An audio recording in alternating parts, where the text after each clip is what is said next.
The Dragonback Series by Timothy Zahn. Book 6, Dragon and Liberator. Chapter 17. For Allison, the next 6 days went by smoothly and quietly. As near as she could tell, the time had gone equally smoothly for everyone else aboard the Advocatus Diabli. Neverland and Frost met several times, discussing the final details of their plan. Sneaking through the vents, Tanim had managed to get close enough to eavesdrop on one of those talks. But the two men had kept their voices too low for Allison to pick up more than a few words over Tanim's comm clip. Tanim had tried to repeat some of it to her later, but the conversation had been filled with technical terms that she didn't know and were therefore hard for her to remember. It was frustrating, but there was nothing Allison could do about it. There were many unanswered questions about the details of Frost's plan, details that could prove crucial in the days ahead. As for Harper, he seemed to be spending most of his time in his stateroom, emerging only for meals or an occasional brief chat with Frost or one of the other Malison Ring mercenaries. Harper did walk around the ship at least once, but as far as Tanim could tell, he never approached any of the vital control areas and never left the sight of one of the crew or passengers. Like Neverland, Harper seemed perfectly relaxed about this upcoming battle, but maybe that was just the man's personality. Still, as the hours ticked down toward their arrival at Point 3, even Harper seemed to be picking up some of the tension beginning to pervade the rest of the ship. Not only the ship, but Allison herself. Very soon now, she would learn if Jack and Dracos were really aboard the Foxwolf, and if they were, how much damage they had caused. And at that point, she would have a decision to make. She didn't want to confront Neverland and Frost this soon, not with the Kadar-Shantine fleet still several days away. But if and when Frost took over the job of finding and killing Jack and Dracos, she would have no choice. The hours became minutes, the voices on the bridge softening as the tension and expectation grew. Tanim lay quietly in the duct, watching Neverland and Frost and the Valaga leader through the mesh and reporting as much of the situation as she could to Allison. Which left Allison absolutely nothing to do except listen to Tanim's whispers, pace restlessly back and forth across the life pod, and pray that Jack and Dracos had come up with some plot of their own, and pray even harder that they were still both alive. The access crawl space beneath the Foxwolf's main control complex, Jack reflected, was well named. In his opinion, though, the creatures the ship's designers had expected to be crawling around here were mice. Okay, he said, rolling carefully onto his back and shining his light upward. Barely a foot directly above his head was a wide hole in the crawl space ceiling, with an orderly tangle of wires and cables of various sizes coming out of it. In ones and twos, the cables angled away from the hole, heading off in all directions toward the edges of the crawl space. To his right and left, he could see similar explosions of cables coming from other openings in the low ceiling. Is this the right one? Dracos' head lifted slightly from his shoulder, peering at the markings by the hole. Yes, he said, sinking back down onto Jack's skin. Do you need me to identify the wires for you? No, I got it, Jack assured him. A set of soft footsteps angled across Jack's ceiling to his left, reminding him, if he needed any reminding, that the control complex directly above him was full of bad guys. With a thick deck between them and him, they weren't likely to hear any noise he might make. Just the same, he was careful not to clink his flashlight or set it down onto the deck beside his ear. Reaching into his pockets, he removed his multi-tool and the cable and switch setup he'd put together. Studying the various striped spot patterns on the cables above him, he located the ones Dracos had described and set to work. Jack had been highly trained in the art of bypassing security locks, alarms, and other complex electronics. This job, in comparison, was about as tricky as a walk in the park. His first task was to connect 3 of the hyperspace control lines together, being careful not to trigger any flickers the computer might notice. Then he wired in one of the 2 high-voltage power lines that ran the console's display monitors, running that particular splice through the switch on his cable. And he was done. That's it, he told Dracos. I flipped the switch and the hyperdrive controls fry. That ought to hold their attention a while. Let's hope it's long enough, Draco said. Moving carefully in the cramped space, he slid out of Jack's sleeve. I'll signal you when I'm in position, he murmured. Watch yourself, Jack warned. The Khadaf flicked his tail in acknowledgement as he set off across the crawl space.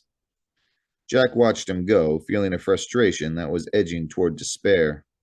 Every plan the boy had come up with over the past 6 days, every scheme he'd hoped to pull, had fallen apart in his hands. His plan to drug the ship's water supply had come to nothing. There simply weren't enough of the proper chemicals aboard.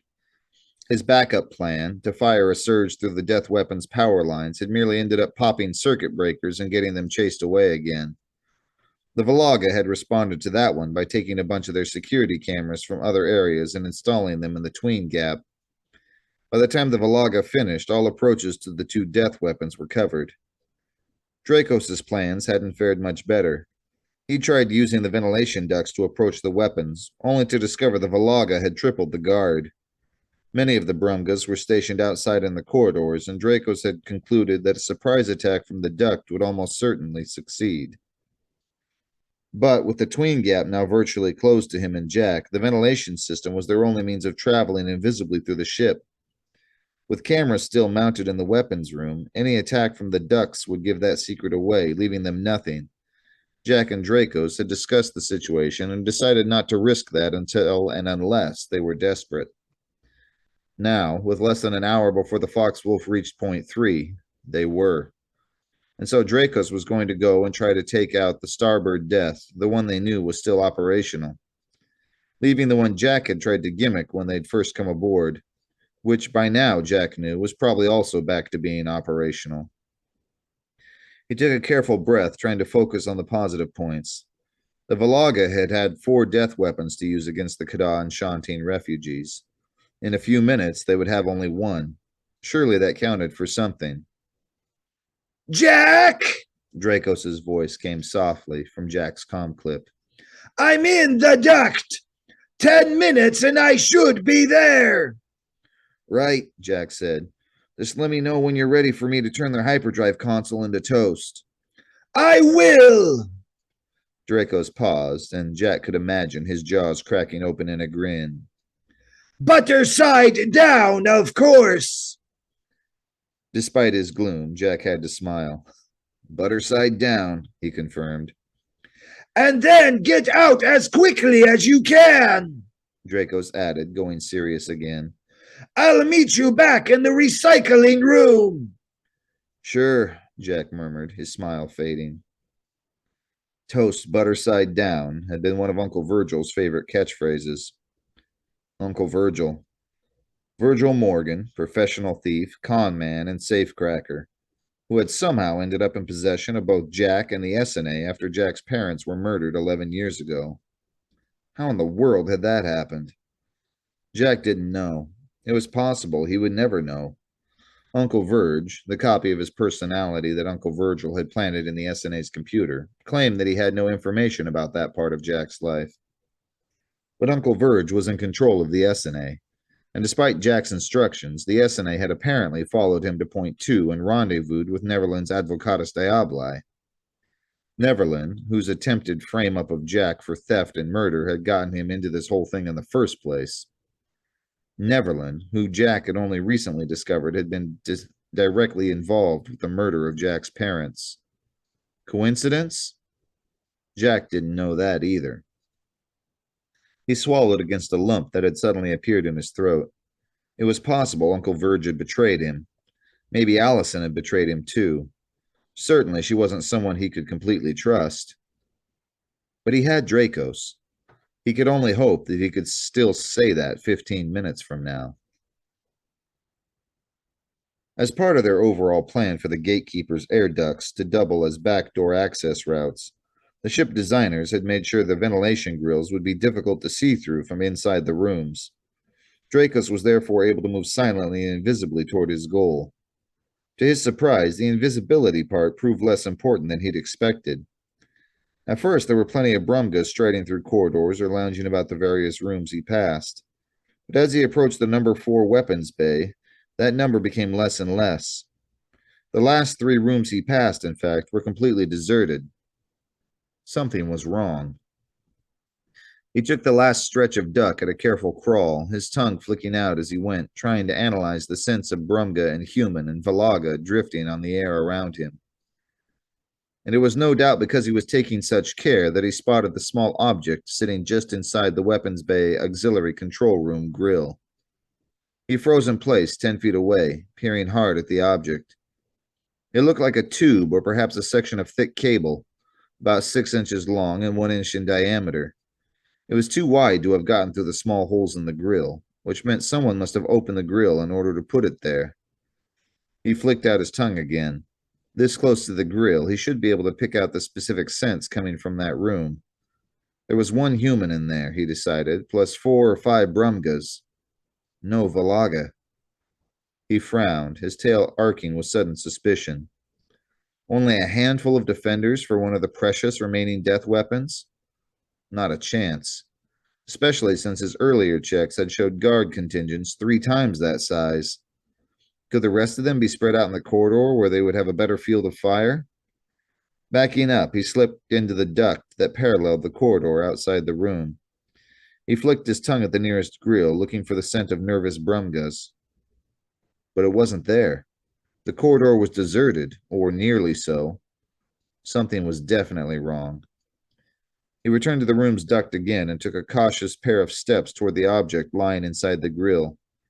From here, he could see that it was vibrating slightly with the air flowing across it. Something light, then. Something light that had been rolled up into a cylindrical shape? A piece of paper? Carefully, he continued forward. It was a rolled-up piece of paper, all right, which had partially unrolled to its current diameter. Picking it up, he looked cautiously through the grill into the room beyond. The room had changed since his quiet reconnaissance 2 nights ago. As he'd already surmised, the crowd of guards that had lined the bulkheads was gone. Instead, the walls were lined with a double bank of video monitors. It was hard to tell at this distance, but they seemed to be carrying the feeds from various security cameras. One group of monitors, he saw, showed images from the Tween Gap area. As he'd also surmised, there was only 5 Brumgas in the room.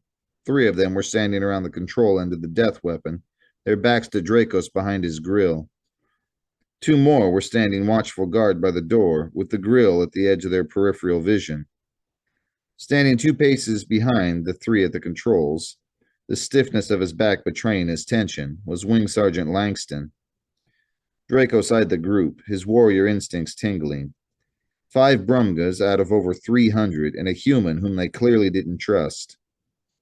Bait if he'd ever seen it. Which meant that this whole thing was a trap.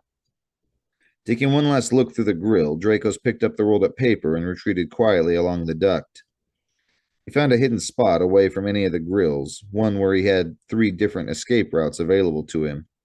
Crouching down, he unrolled the paper. It was a note, as he'd expected, written in small but precise letters. Leaning close to give it all the light from his eyes that he could, he began to read. Dracos, I hope you get this message. I don't have much real information for you. They still don't completely trust me. But rumor is that the Valaga are expecting you and Jack to try to hit the last 2 death weapons before we reach point 3. They've now got cameras inside all the hull gap access doors near both weapons bays to watch for your arrival. The ventilation system seems untouched so far. I don't think they realize you'll fit in there. I'm hoping that's the approach you'll use, since I can't get this note into any of the hull gap doors without making a lot of noise. Dracos nodded grimly to himself. Nothing really new, except that Langston had figured out the designer's system of back doors. Unfortunately, as soon as he hit this particular death weapon, the Valaga would know about it too. That would leave him only the equipment crawl spaces, which covered limited areas of the ship and didn't reach the weapons bays at all. They also fixed the death weapon that you and Jack sabotaged. Not the 2 you shredded. They were furious about that, by the way. But the first one you hit in the portside weapons bay. Again, nothing new there. The heavy guard on the other death weapon alone had pretty well proved it had been fixed. On the other hand, just because the Valaga thought they'd fixed it didn't necessarily mean that they had. If they'd missed Jack's secondary sabotage, the weapon could still blow up in their faces when they tried to fire it. He could hope, anyway. Speaking of that portside weapon, rumor is that the Valaga moved it sometime during ship's night. I don't know where. Dracos frowned. They'd moved it? But it was already in as secure and an inaccessible place as the gatekeeper had to offer. And then suddenly he understood. Langston and a handful of Brumgas, alone in a critical part of the ship, bait for a trap Dracos had already suspected. Now he knew what the trap was. Jack, we're in trouble, he said quietly into the comm clip. The Valaga have moved the other death weapon to cover this one. The minute I come into the open, they're going to kill me.